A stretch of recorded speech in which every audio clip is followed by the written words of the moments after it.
Om Sahana Vavatu Sahanau Bhunaktu Sahaviryam Karavavahai Tejasvinavadhitamastu ma Vidvishavahai. Om Shanti Shanti Shanti. Om Purnamadav Purnamidam Purnat Purnamudachyate Purnasya Purnamadaaya Purnamevavashishyate. Om Shanti Shanti Shanti. Shruti Smriti Purananam Alayam Karunalayam Namami Bhagavatpadam Shankaram Lokashankaram Shankaram Shankaracharyam Keshavam Badarayanam Sutrabhashya Krutau Vande Bhagavantau Punah Punah Ishvaro Gururatmeti Murtibheda Vibhagine Vyomavadvyaptadehaya Dakshinamurtaye Om Namo Brahmadibhyah Brahma Vidya Sampradaya Kartrubhyah Vamsharshibhyah Mahadvyah Namo Gurubhyah.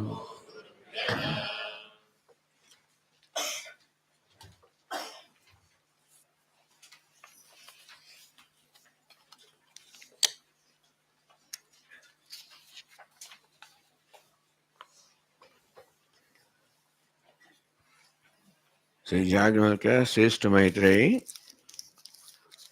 आत्मावार द्रष्टव्य है, श्रोतव्य है, मंतव्य है,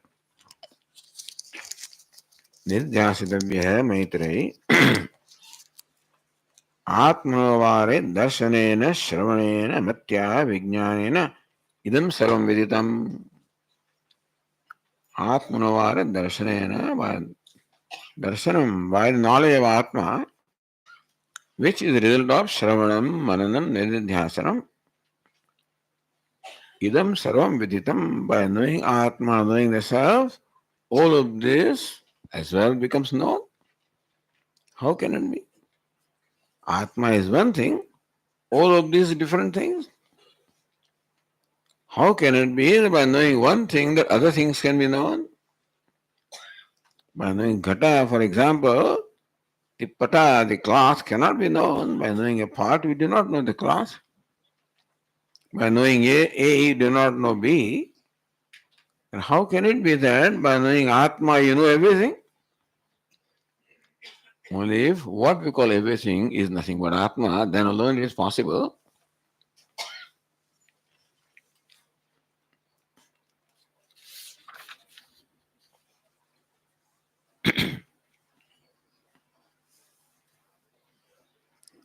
So in order to show how everything is but Atma, everything is but the self, what is this self, what is this consciousness, what is this Asti, Bhati, Priyam, that's all there is. That alone manifests as the whole universe, just as the water alone manifests as all waves and foam and bubbles. Gold alone manifests as all various ornaments. And so also Atma, the self, the consciousness alone, manifests as the whole universe of names and forms.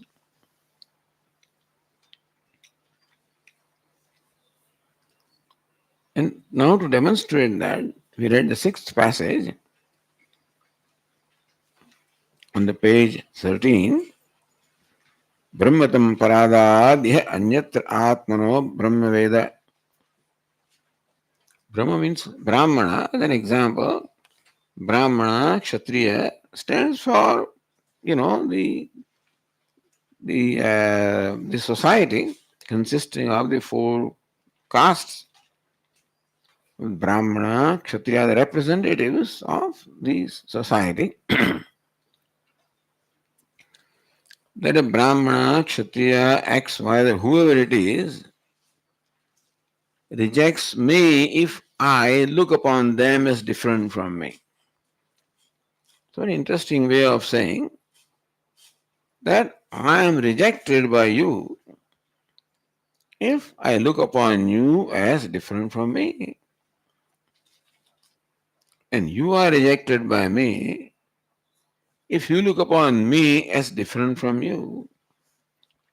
No, Swami, I don't reject anybody. I accept everybody. If you look at very closely at our own response to the people we interact with, even though the person may be my friend, someone whom I love, as long as there is this duality that I am different, this person is different, there is a discomfort in me. I do not feel included by you when you look upon me as different from you. And similarly, also, you do not feel included by me if I look upon you as different from me. There's something that we have to look at our own self, our own feeling, inner feeling that we have when we interact with anybody. More love I have for for a person, closer I feel, and therefore more oneness is felt, more accepted I feel, and in turn, more I accept as a person. More included I feel, and in turn, I include the person. This is what we call love. And that love should become absolute for a wise person. The love is whenever I see the oneness between you and me, to the extent that I see oneness between you and me, to that extent there is love. Because absolute love I have for my own self. Atmasu kamaya sarvam priyam bhavati. Anything becomes dear to me because I am dear to myself, or anything I love because I love myself. Same thing. It's love that gives me joy, and therefore anything becomes lovable to me when because I love myself. So either you can say Atmastukamaya Saram Priyam Bhavati. Whatever becomes dear to me is because the self is dear to me. Other words, you can also say that I love something because I love myself. The reason is very simple. Because the self that you are is the self that I am. Although that fact may not be known to us at conscious level, it is felt by us, at the inner level. And therefore, we are comfortable where we are loved, we are included, and we are not comfortable where we are not included. Oh, the extent to which I am included, I am comfortable. And that is what Upanishad says here. Brahmatam paradat ya anyatra atmana brahma veda. As an example, a Brahmana rejects me when I look upon a Brahmana as different from me. A Kshatriya rejects me when I look upon Kshatriya as different from me. Brahmana, Kshatriya stand for the whole society. And then many other things are also stated here, the lokas and devatas and etc. etc. In the Vedic times, what was important is you perform yaga in order to attain certain lokas. You propitiate devatas, so therefore devatas, lokas, etc. are very relevant at that time. We can translate this to our own time right now.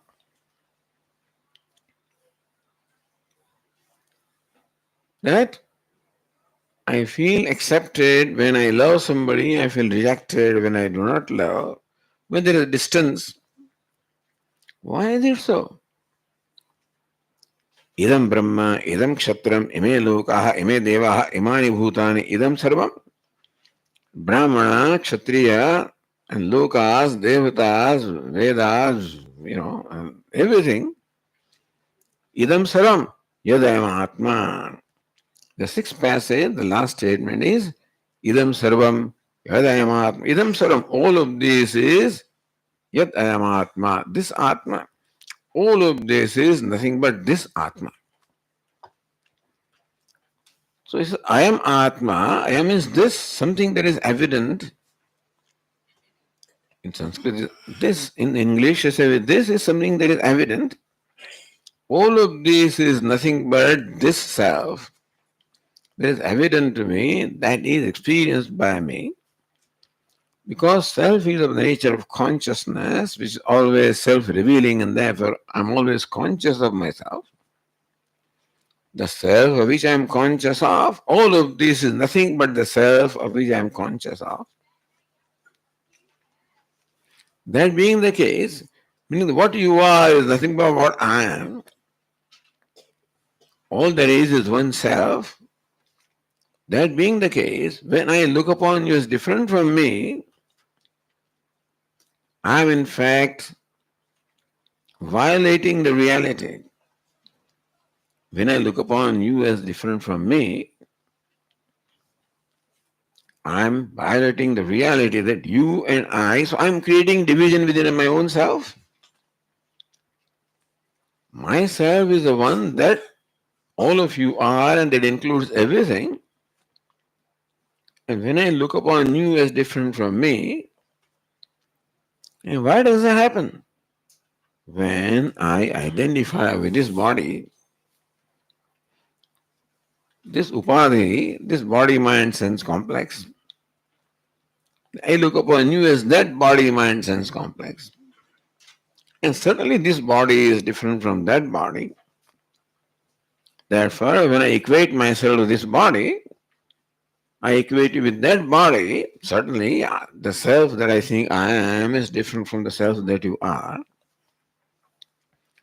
This is the result of ignorance. So we are born with ignorance, and that is the whole idea of the Upanishad, is to help us, become free from ignorance and recognize the reality as it is.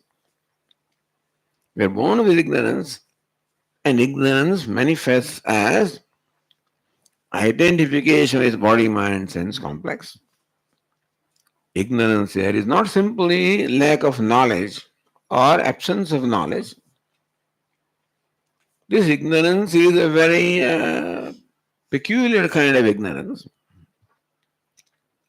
The Vedantic ignorance has two aspects, avarana and vikshepa.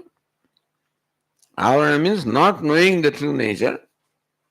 So ignorance of a self means that I do not know the true nature of myself. And vikshepa means that I know myself contrary to what I am. I do not know that I am Brahman, I am limitless, I am self of all. And I know myself as a limited entity separate from everything. This is the basic problem in our life. Why is it so, Swami? I don't know.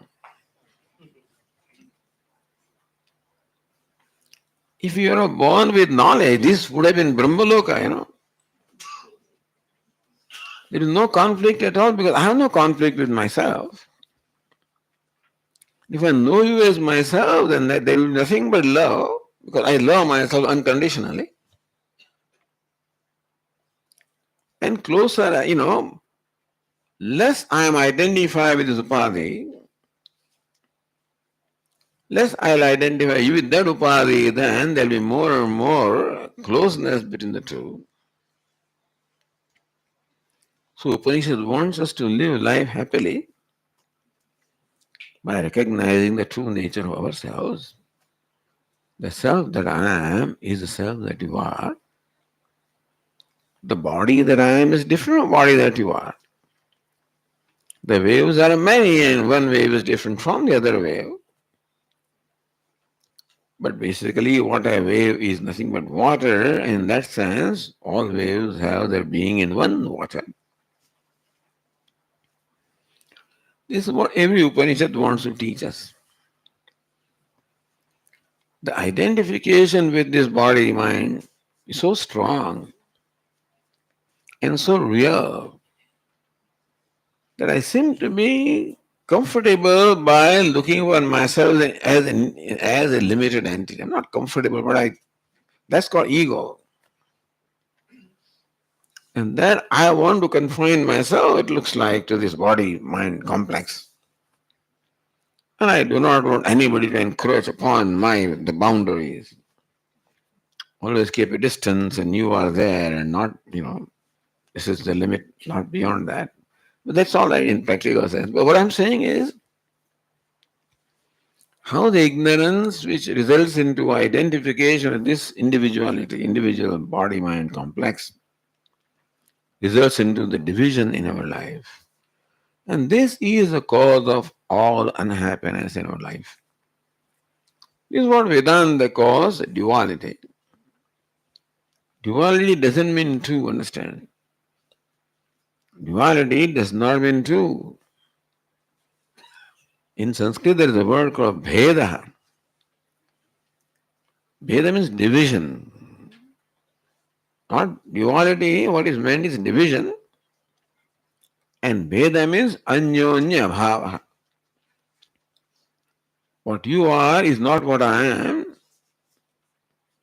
Anya and Anya. You are not what I am. I am not what you are. So I exclude you, and in turn you exclude me. So thus we live a life of excluding others and being excluded by others. Upanishad says that the basic cause of all our unhappiness is in this division. Whether I am poor or whether I am wealthy, whether I'm a scholar or whether I'm illiterate, it doesn't matter what I am. If I knew what I truly am, it does not matter what my personality is. All there would be harmony. And therefore, the reality is that like the waves feel different from each other because the names and forms are different. The water identifying the wave thinks that I'm a wave different from other waves. And so also the self identified with this name and form thinks that this is what I am. And therefore we live a life of mutual exclusion. Brahmatam paradati anyatratmana brahmaveda. A Brahmana house rejects one, looks upon him as different from Brahmana, meaning that you reject me whenever I look upon you as different from me. You don't have to make an effort to reject me. I reject you when you look upon me as different from you. Is built in the rejection, is built in. I keep a distance. There is discomfort. I don't feel totally comfortable in presence of another person and there is a distance. So Upanishad says, what is called Brahmana and Kshatriya, Imam Brahma, Kshatram, Ime Lokaha, all these words, Ime Devaha, all these Devatas, Imani Bhutani, all these beings, when all the names and forms, Idam Sarvam, Yadayam Atma. What all this is nothing but this self. Because the question was, by knowing the self, you know everything. How can it be? Because all this is indeed self. How is it so?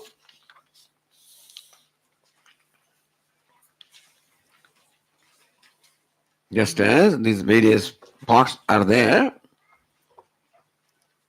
and this part has a personality of having a certain volume and certain shape, etc. This part has a different personality, having its own volume, its own shape, and so forth. Each would have its own individuality, its own ego.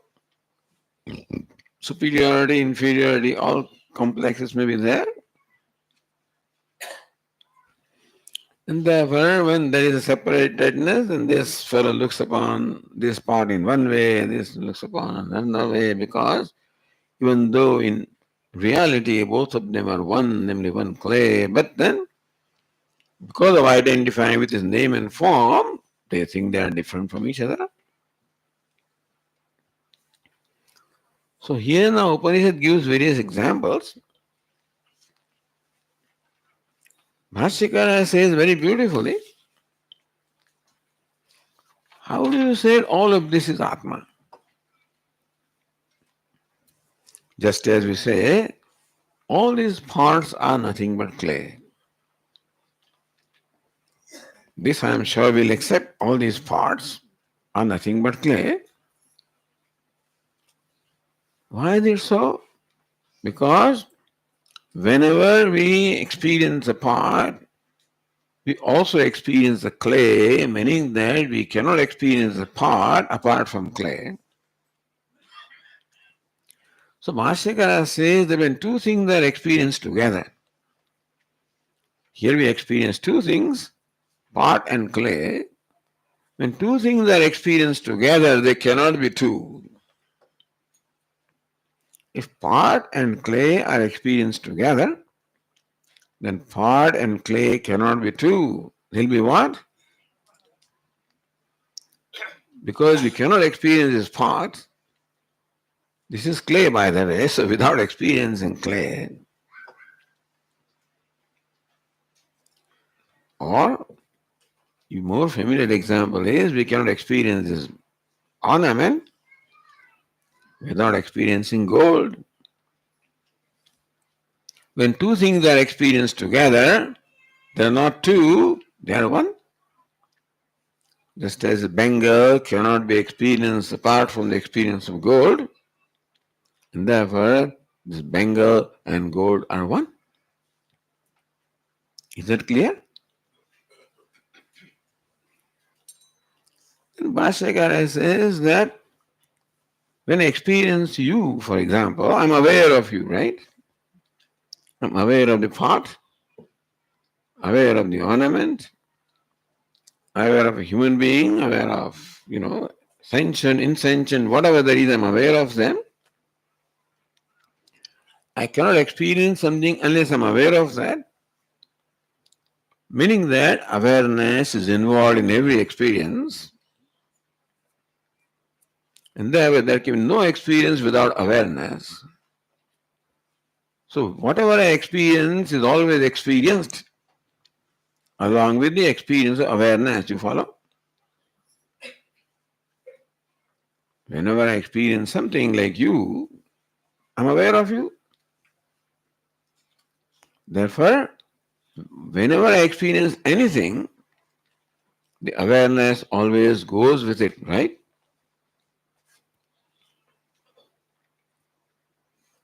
I'm aware of the wall, aware of the ceiling, aware of the fan, aware of the table, and therefore, with table plus awareness, fan plus awareness, wall plus awareness, ceiling plus awareness,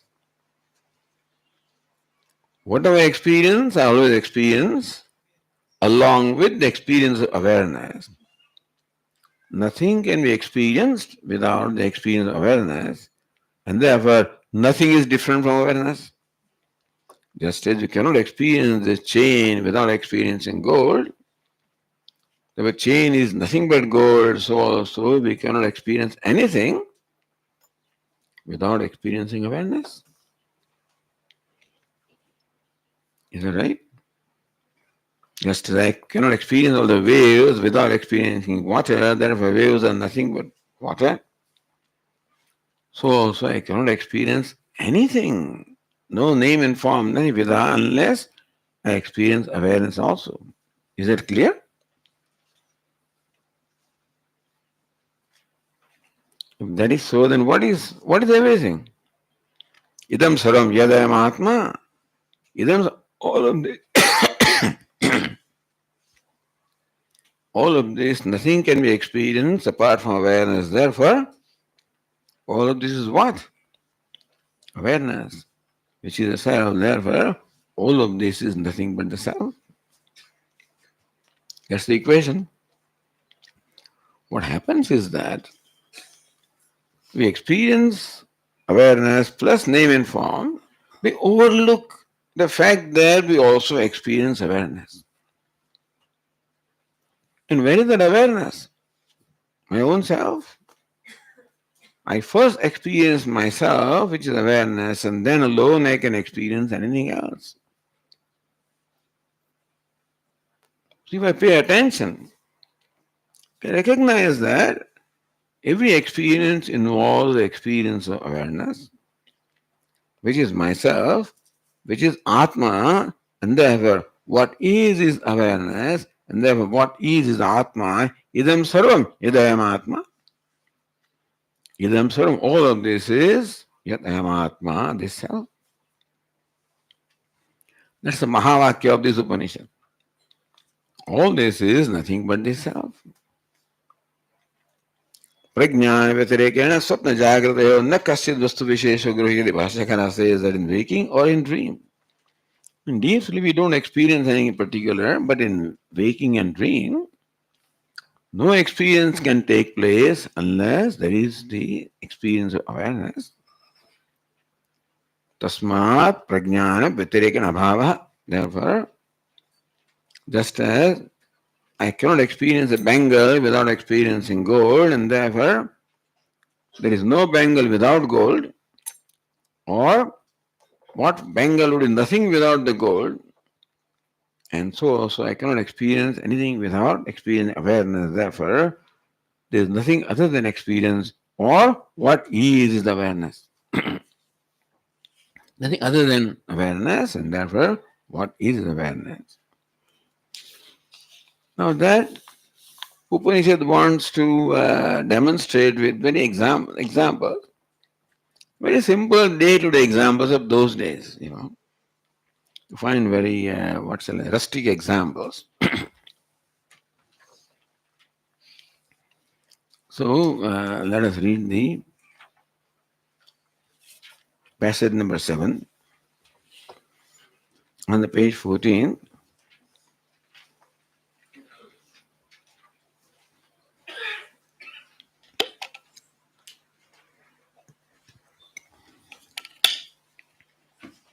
स यथा दुन्दुभेः हन्यमानस्य न बाह्यान् शब्दान् शक्नुयात् ग्रहणाय दुन्दुभेस्तु ग्रहणेन दुन्दुभि आघातस्य वा शब्दो गृहीतः.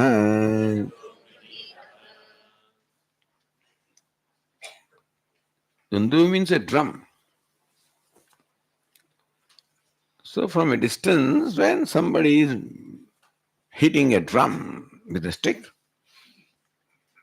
Dunduvehe Hanyamanasya, when a drum is beaten, you know from a distance that, hey, a drum is, somebody is playing on the drum.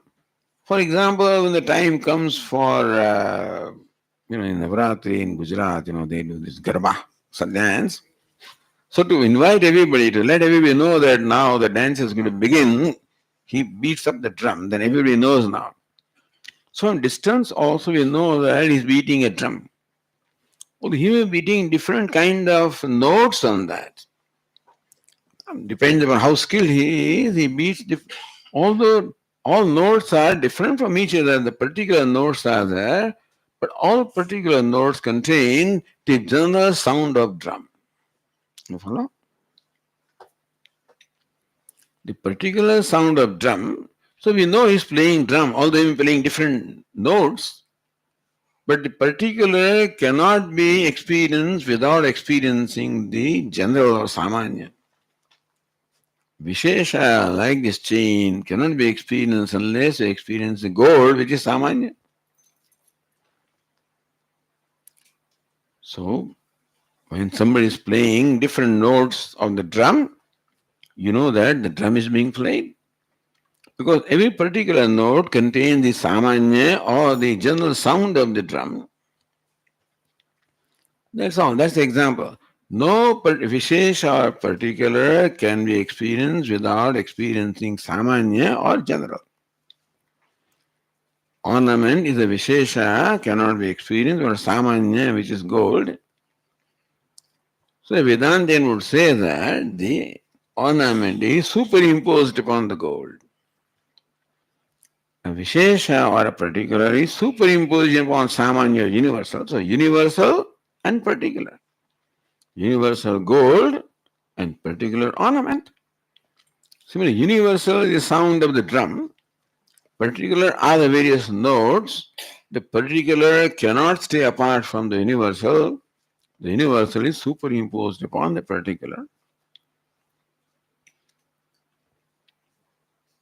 Second example is that of a veena, a shankha, like blowing a conch. And I know that in a conch also you can make different kinds, there can be different kinds of notes.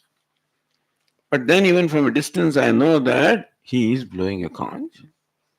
So an example is that of veena or a lute. So when he's playing particular notes on veena of the lute, we know that he's playing veena because the particular cannot be apart from samanya, meaning that the general sound of the veena is always involved in the particular notes of veena. General sound of a conch is involved in the particular notes of a conch. General sound of a drum is involved in the particular notes of a drum. Three examples are given. You don't have to use three, but just to drill things upon our mind that no vishesha or particular can be experienced without experiencing samanya or universal. A part is vishesha, cannot be experienced without the samanya, which is clay. A gold chain is vishesha, which cannot be experienced without samanya, which is gold. So we may not make a note of the samanya, but we are experiencing samanya. Our mind may be so preoccupied with vishesha that we may not make a note of the fact that we are experiencing samanya. That we hear the drum and not experiencing the samanya general sound of drum is experienced in all particular sounds of drum. And so also we experience all vishesha, particular names and forms. In every experience, the samanya or the universal also is involved. The particular cannot exist without the universal. The vishesha cannot exist without samanya. The ornament cannot exist without gold. The particular cannot exist without the universal. Therefore, when I experience this part, for example, this is everybody knows this. What is it? The part has five aspects. First is what? The part is, which is asti. The part shines in my awareness, which is bhati. And this part is mine. And therefore it is dear to me, priyam. And part is a name and a form. And so also is Bengal, is, shines in my awareness, is dear, asti, bhati, priyam, and a name and form. So you take any object in the universe, every object has the five aspects, asti, bhati, priyam, nama and rupa. Is that, I guess everybody understands this? A wall is asti, wall shines in my awareness, bhati, wall is dear to me. Now, that will take some time, perhaps to establish how this thing is dear to me. I don't like this wall, Swamiji. I don't like this color. I don't like this pattern. Understand that everything is lovable. Everything in the universe is lovable. Where the change has to happen in my mind. that when my mind becomes free from any demand of how a thing should be, when I don't put any kind of a value upon something, I don't make any demand upon something, then everything is beautiful. Or everything is dear. Everything is beautiful if we do not have a demand that, oh, Swami, this is a compulsory thing, this is ugly. This crumpled piece of thing, is it beautiful? It's ugly, is it not so?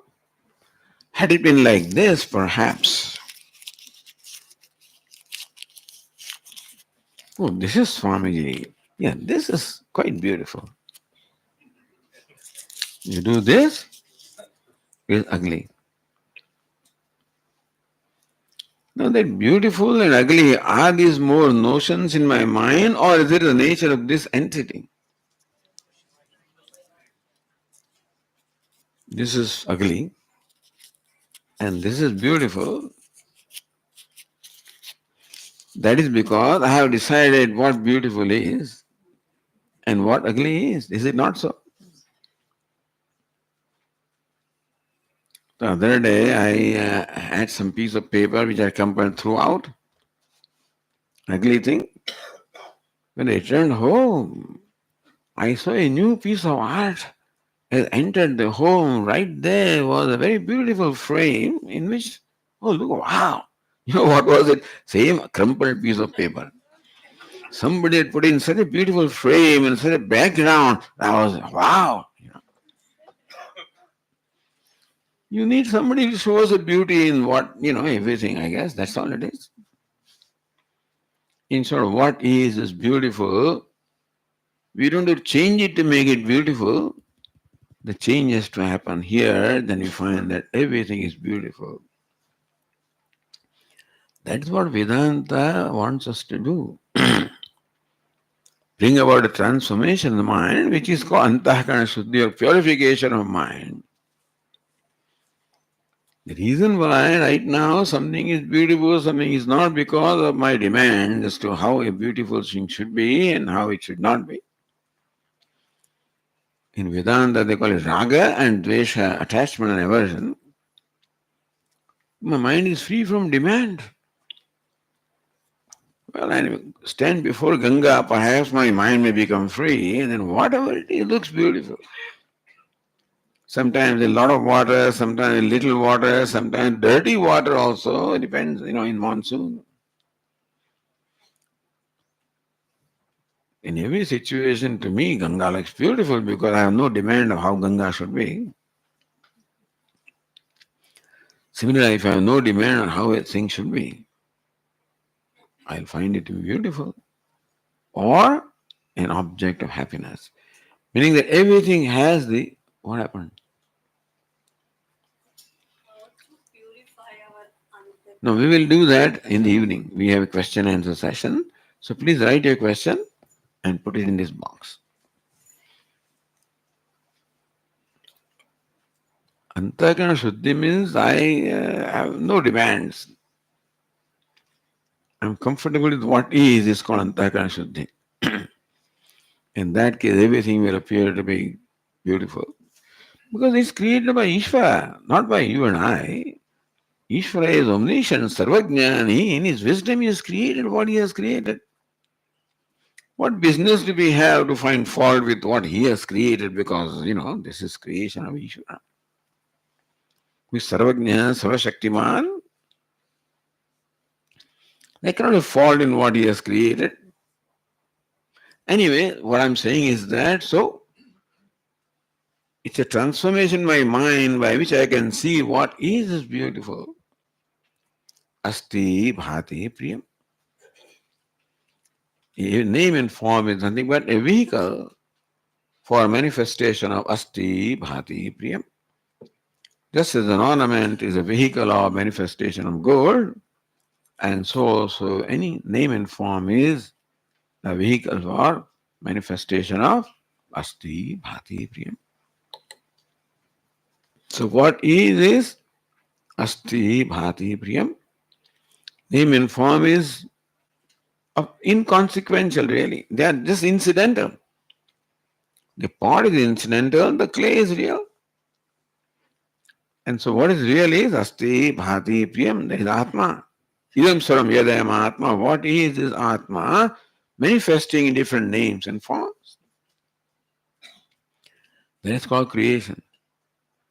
Just to provide us a variety. Ishvara has, created all this variety of names and forms, variety and diversity. So if you would not get bored, I guess. But what he has done for our entertainment has become a problem for us.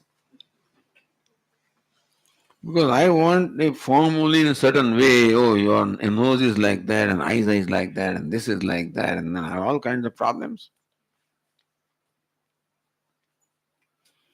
If I had no demands, my mind was just open and accepting and appreciating what there is. Idam saram yadam atma. What is Atma? And to illustrate what is Atma, because as I said, we cannot experience anything without experiencing awareness. Just as you cannot experience this part which is particular without experiencing clay which is samanya. So reduce it to more and more samanya. Here examples are just as when you blow a conch or when you play on lute or when you blow a drum. So there are different sounds are there. Sound of drum, sound of lute, sound of conch. So the different kinds of sounds, all of them have samanya in sound in general, isn't it?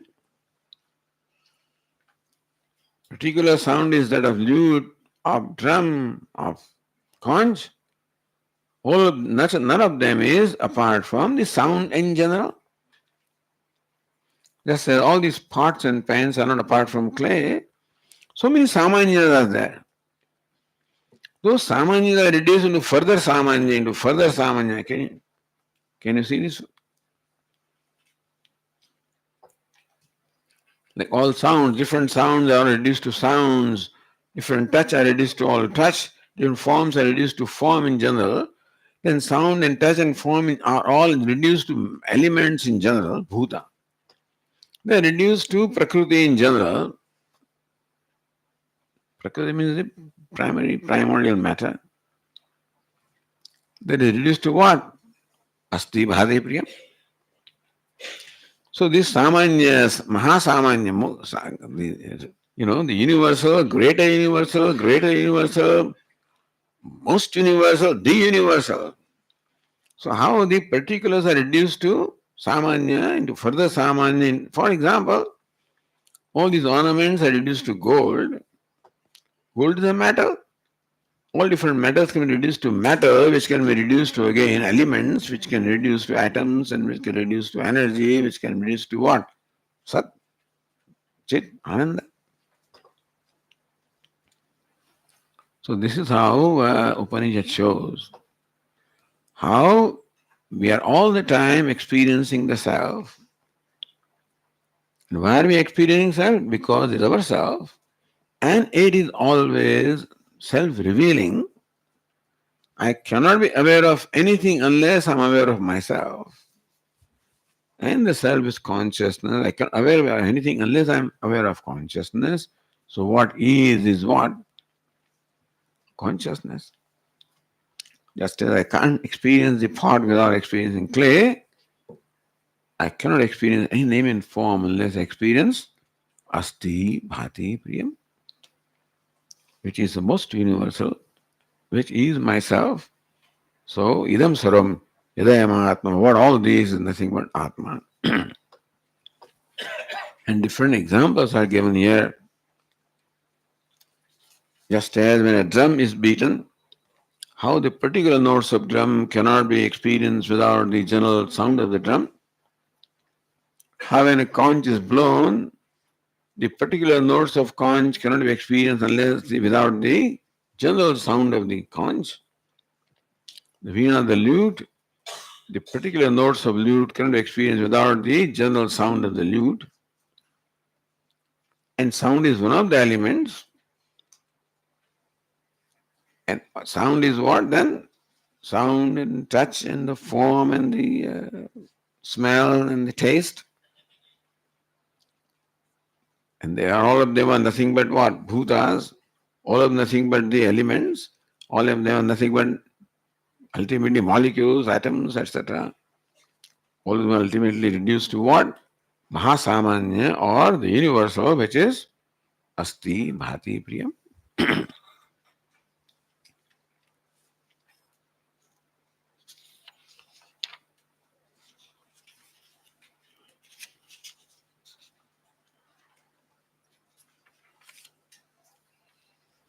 So the Upanishad gives various examples in the passage 7. The example of Dundavi or the drum is given. In passage 8, the Shankha or the conch is given. Passage 9, the veena or the lute is given. So there are different sounds. Sound of drum, sound of conch, sound of lute. Particular sounds are reduced to general sound. And sound is one of the elements reduced to element in general, to Prakriti, to name and form, to Asti Bhati Priyam.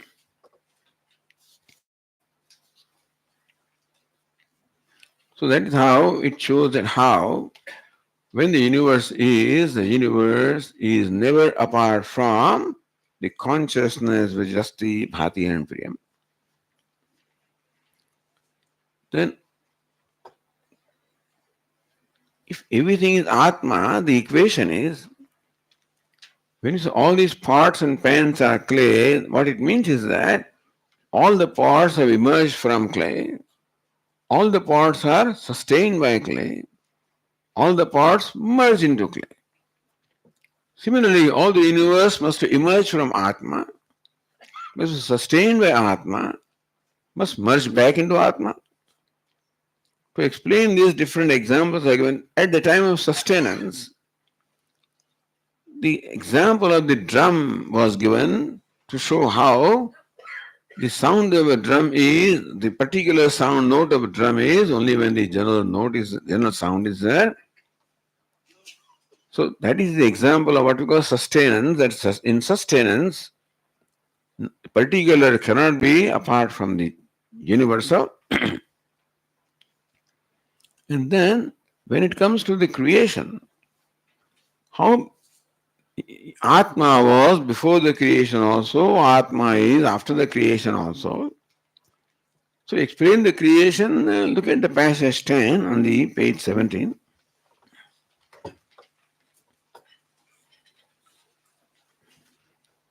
The examples are very, what shall I say, rustic examples. But still, they're beautiful examples. So let us read the passage 10. So yatha adridhagnehe abhyahitat pruthak dhumaha vinischaranti evam vai are asya mahato bhutasya nishvasitam etata yadrugvedaha yajurvedaha samaveda atharvangirasa itihasa puranam vidyaha upanishadaha shlokaha sutrani anavyakhyanani vyakhanani asyaiva etani nishvasitani. If you see the translation, as from a fire, kindled with wet faggot. So, when the wood is a little wet, and when you kindle that, then smoke will come out, and sparks also will come out.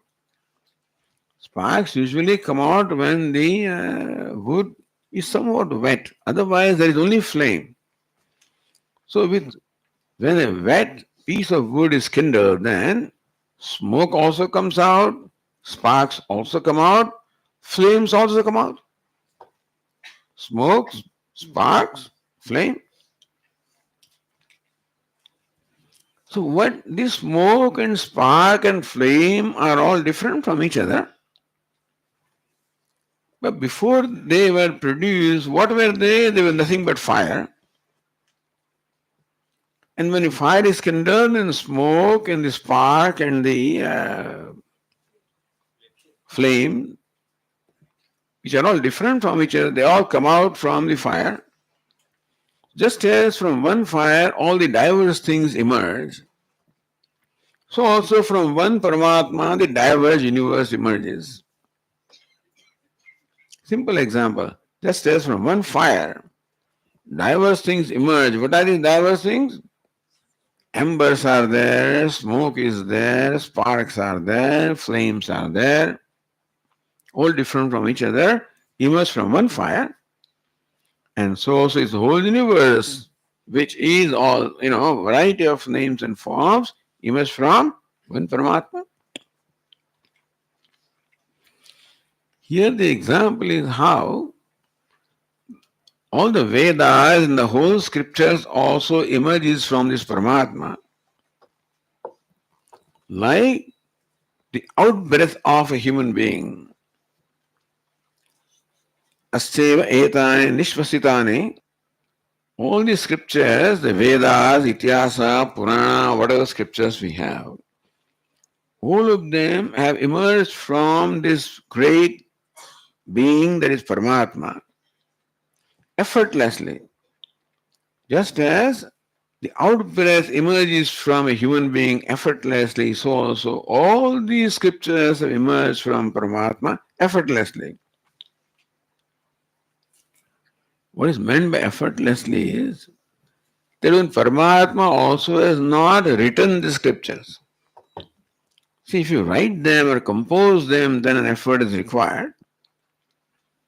But these have all emerged themselves from Paramatma, meaning they are not even composed by Ishvara.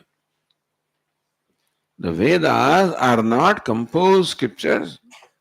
Vedas are revealed scriptures that have just emerged from Ishvara. There is some technical thing here is that then only they become, if they are composed or written by somebody, even by Ishvara, then they will be limited by the buddhi. But here the Upanishad says that emerge from Ishvara, and therefore even the Vedas, the scriptures are not composed, and therefore they are free from the defects of an intellect. When an intellect composes something, that composition will always reflect the limitation of the intellect. And so if these scriptures were even composed by Ishvara, likely that somebody may have an objection that because they are composed, they are likely to have some limitations.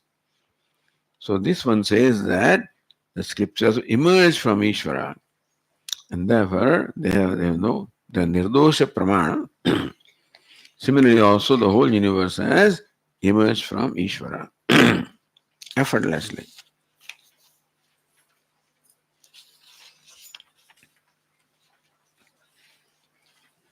So utpatti kale, sthiti kale, and then laya kale. For utpatti, the example of the fire, smoke, etc., the smoke, etc., given from fire.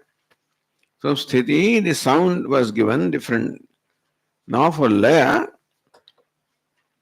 the passage 11, we'll amplify this a little further tomorrow morning. But at the moment, on the page 20, the passage 11,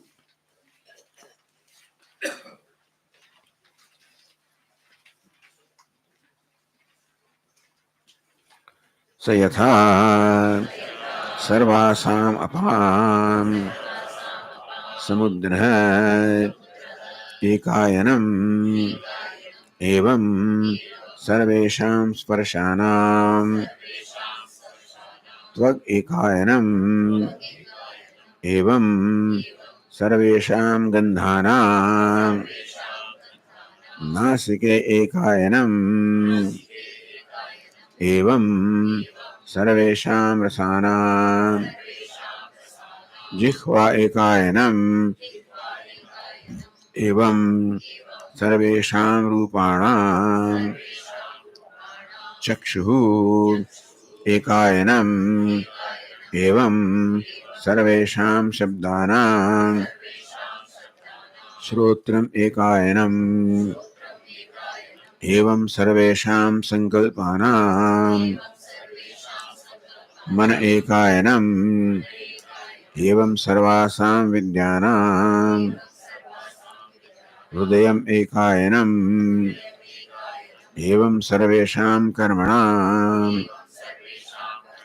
हस्तौ एकायनम् एवं सर्वेषाम् आनन्दानां उपस्थ एकायनम् एवं सर्वेषां विसर्गाणां पावेकायनम् एवं सर्वेषाम् अध्वनां पादौ एकायनम् एवं सर्वेषां वेदानां वाक् एकायनम्. Example of the laya, how all different things ultimately merge into one self or one Brahman. Just as all the waters ultimately merge into ocean, ocean is the source of all the water, and the water gets evaporated, then becomes cloud, and then it becomes rain, then ultimately comes back to the ocean. Ocean is the destination of all the water. Sarvesham sparshanam. So similarly also all the touch are felt by the tvak or the skin or the organ of touch. So how all the touch ultimately have their destination as one organ of touch. All sounds have a destination in one organ of hearing. All forms have their destination as one organ of the eyes or the color and form. And thus the destination or the layer of everything is shown here. How the whole universe ultimately dissolves or merges into one Ishvara. It emerges from Ishvara, sustained by Ishvara, and merges back into Ishvara. And for that, these different examples are given. We'll look at it tomorrow further.